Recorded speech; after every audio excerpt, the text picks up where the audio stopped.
Okay, now we have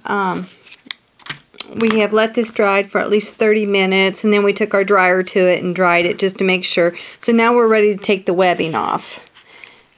So being very careful, just pull the webbing off of there, and we're just going to throw this away. And hopefully you can see on here all the little outlines and spiders, veins that are on this. It's just really cool. And so the next thing for us to do, I just love it. Anyway, the next thing for us to do is to put our pattern on. I always like to lay my pattern right on top. Always look to make sure you got the sheets going the right direction. I like to lay my pattern kind of right there in the middle, along with my transfer sheet. And then I clip mine on, because that way I can lift it up and look and see where I'm at. Okay. And then I take a red pen. This way you can see if you want to, you can trace this off onto another transfer sheet if you want to. Or I just make extra copies and then I just use this sheet. So we can take extra copies and we just trace.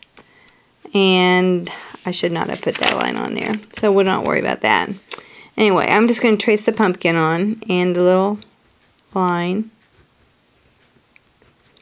So I've got something to go by. If I don't hit it, that's okay. And I think maybe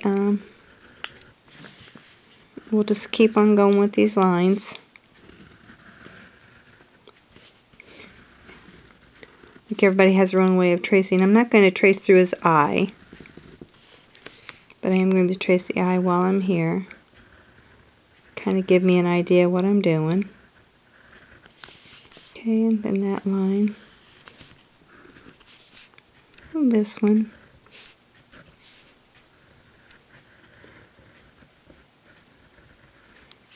Okay.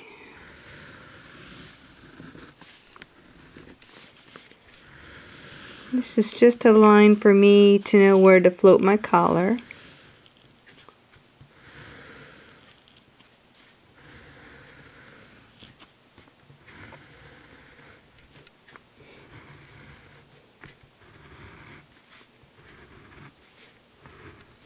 Okay, I'm going to put my little fence in back here.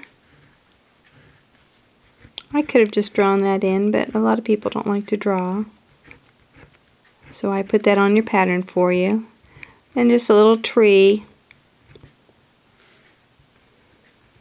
It's really a quick and easy pattern to do. I'm just kind of putting some lines in so I know where to go.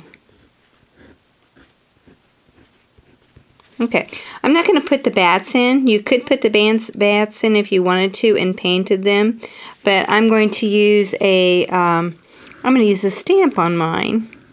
So for this particular painting, we have a watercolor background and we have an acrylic pumpkin that we are going to paint. Okay, and last but least, our little spider. I'm going to call him George. He just looks like a George. And you could have freehand him. He's pretty easy to freehand. Okay? Alright, so before I take it off,